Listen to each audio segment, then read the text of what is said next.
Tere, minu nimi on Aet Sillaste ja selle video siis,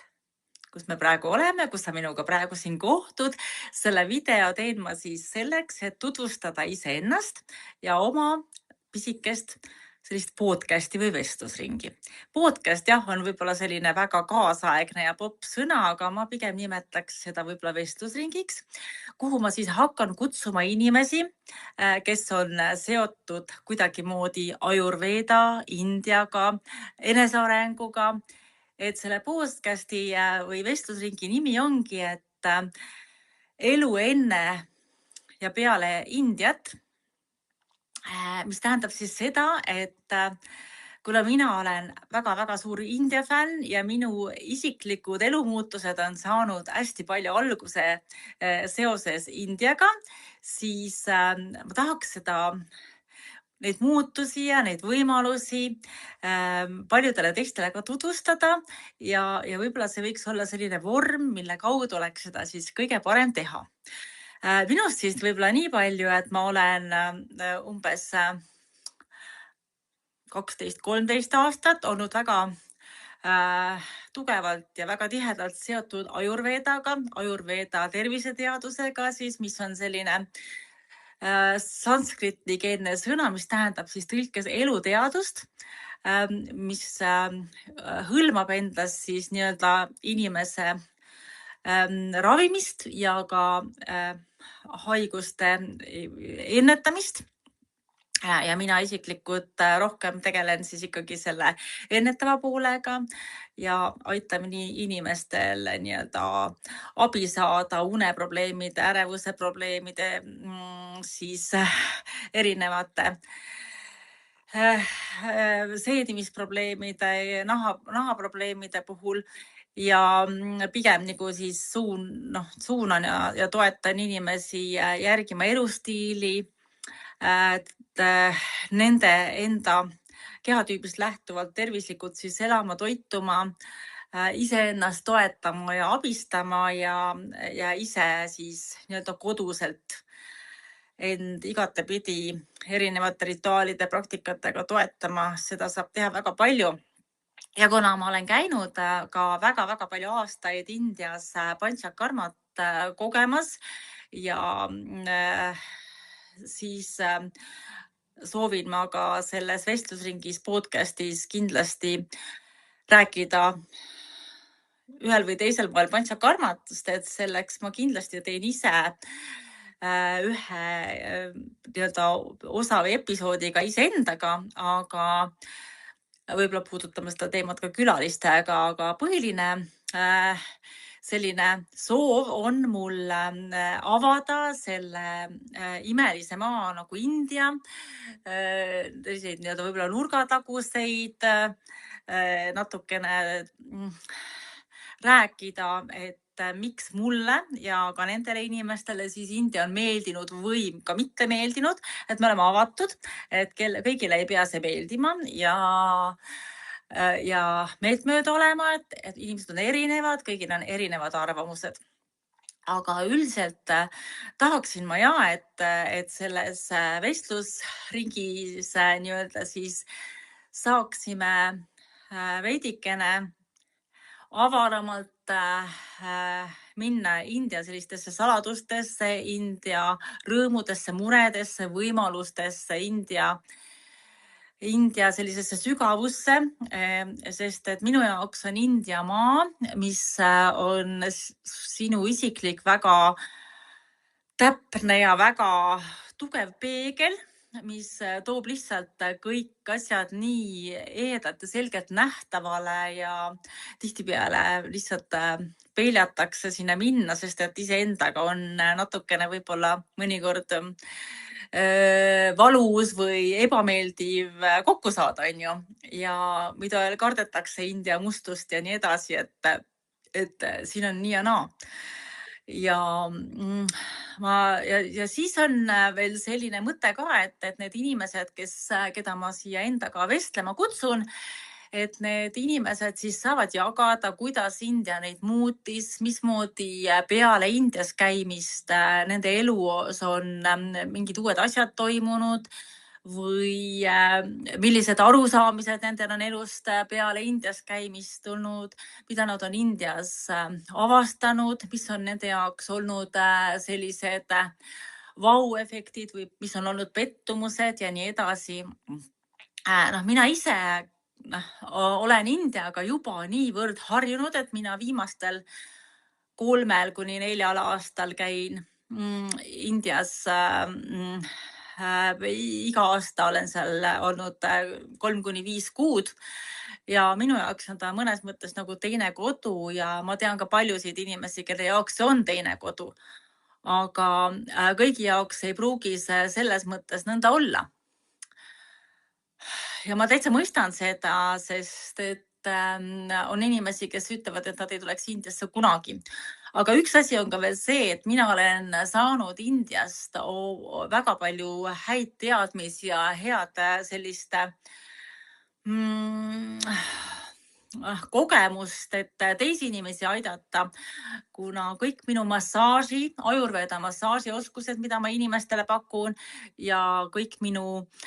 need Ayurveda teadmised on väga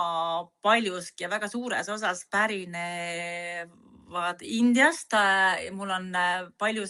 õpetajaid ja häid sõpru Indias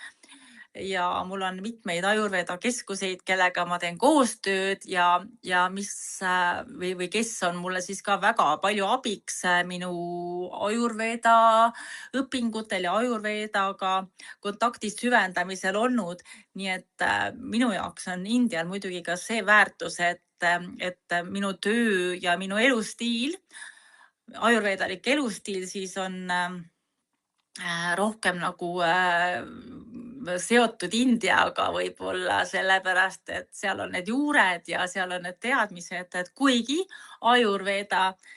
ei ole midagi sellist, mida saab ainult Indiasse panna, et Ayurveda saab praktiseerida absoluutselt igal pool ja see ongi Ayurveda põhimõte, et inimene elaks selliselt vastavalt sellele, kus ta piirkonnast on sündinud ja elab ja ennast kohandaks vastavalt sellele, siis tihtipeale arvatakse, et Ayurveda on mingi väga võõramaine teadus ja miks me peaksime seda Eestis praktiseerima, aga Ayurveda põhimõte, ma kordan veel kord, ongi see, et me vastavalt sellele, kus me elame, peame valima toidu ja harjumused ja nii edasi, on ju. Et me peame, ma ei tahaks kasutada sõna pean, aga et oluline on, et me võtame loodusest, mis meie ümber on, kõik selle toe, mis loodusel meile pakkuda on. Väga põnev on see igal juhul ja tegelikult Ayurveda on sellisele hästi praktilisele ja realistlikule eestlasele väga selline loogiline, ütleme niimoodi, et ja Ayurveda üks selline põhimõte on veel selline regulaarsus, et võib-olla sellises veidikene kas närvilises või veidikene sellises mitte nii turvalises maailmas, mis praegu on, et see selline regulaarsus lisab meile lihtsalt juurde turvatunnet ja kindlustunnet, mida tihtipeale seda regulaarsust kardetakse ennast piiridesse panna, aga mõnes mõttes on see äge. Ja üks asi, mis mul veel India juures on selline hästi südamelähedane, et miks minu meelest Indias kõik asjad nagu nipsust toimima hakkavad, on see, et nendel on seal selline, nad teevad seal hästi palju rituaale. Kui Indias ringi käia, siis erinevad templid, pühapaigad, et igal pool on need rituaalid mingisuguse veidikene teistsuguse süsteemiga, mingitel teistel põhimõtetel, aga nad teevad neid ja ütleme niimoodi, et see kohalik rahvas võib-olla isegi nii palju ei ole igal hetkel, kui nad neid rituaale teevad, niivõrd palju kohal, kui meie oma mingitel retriitidel või kuskil, et oleme hästi kohal ja aga kuna nad neid rituaale lihtsalt nagu kogu aeg teevad, hommikul, õhtul, lõuna ajal, kogu aeg on need mingid kindlad, nendel on altarid igal pool, palvetavad ja nad neid lihtsalt kogu aeg järjepidevalt teevad, siis see rituaali energia või see palveenergia ja need sellised need lilled, mida nad siis jumalatele annetavad, pühendavad ja kõik see ja kuidas nad ise sellesse usuvad, siis see energia on seal lihtsalt nii tugevalt kogu aeg õhus ja see on juba üks asi, mis loob nii-öelda neid selliseid muutusi ja mis toetab tohutult kaasa sellisele enesearengule või siis kas tervislikku, kui mina räägin, ütleme, et Panchakarma keskustest, kus me käime, viin gruppe ja inimesi, et seal tänu sellele juba iseenesest need muutused tekivad ja muutused loovad. Et minu jaoks on see väärtus nagu selles mõttes seal. Ja Panchakarmast ma teen ka kindlasti täiesti eraldi sellise episoodi või saate, et see vajab veidi pikemat jutustamist ja lähenemist, et sellest aru saada, mis asi see on ja miks võiks seda kogeda. Aga nii palju ma ütlen küll, et tänapäeval ma tunnen lihtsalt seda, et miks mina seda oma asja, seda Ayurveda teed ja ma ka teen massaažikoolitusi ja massaažikursusi ja minu isiklik soov ja huvi on see, et inimesed õpiksid rohkem iseennast, oma keha kuulama, oma kehast aru saama ja võtaksid rohkem seda aega, et enda tervisele panustada ja võtaksid rohkem nagu mitte, ma ei taha öelda vastutus selles mõttes, et see vastutus tekitab kohe mingi sellise nagu ma pean, on ju, võib-olla, et ühest küljest muidugi see vastutus on vaja ise võtta. Ma olen nõus sellega, aga ma ei tahaks seda kuidagi jäigaks vajada, aga pigem nagu see, et me teadvustaksime omale seda, et meie tervis on väga-väga-väga oluline ja natukene tuleb selleks pingutada ja natukene tuleks selleks enda elu planeerida, et see tervis püsiks ja säiliks. Et selleks, et see tervis säiliks ja püsiks, on natukene vaja oma aega võtta ja natukene iga päev midagi selle heaks teha,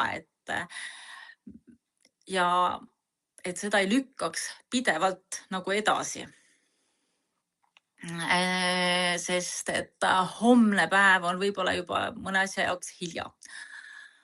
Aga see selleks, et ma loodan, et need jutuajamised, mis siis siia sellesse podcasti või intervjuudesse saavad tulema, on ääretult vahvad ja lõbusad ja täis erinevaid taipamisi, märkamisi ja ma loodan, et sinul, kallis vaataja, kes sa mind tunned või kes sa veel ei tunne mind ja kes sa tahad saada minu ja üldse India tegemistega nagu rohkem tuttavaks, siis ma loodan, et sul hakkab huvitav olema ja kindlasti ootan tagasisidet, nii head kui halba tagasisidet, selles mõttes, et ausat tagasisidet, eks ju, et kõik on väga vajalik. Ja ma väga tänan siis juba ette kõiki neid inimesi, kes minuga rääkima või kohtuma tulevad ja südamest tänan ka emakest Indiat, maama Indiat selle eest, et ta selle võimaluse meile on siin andnud ja sealt hakkavad siis lahti rulluma nii mõnusad vestlusteemad ja jutuajamised. Mul on juba päris mitu inimest, kes on andnud nõusoleku tulla minuga rääkima, et oma India kogemus siis teiega, kallikesed, jagada. Aga seniks siis kõike head ja mõnusate kohtumisteni ja pane siis ennast minu kanalit jälgima. Aitäh sulle! Tšau!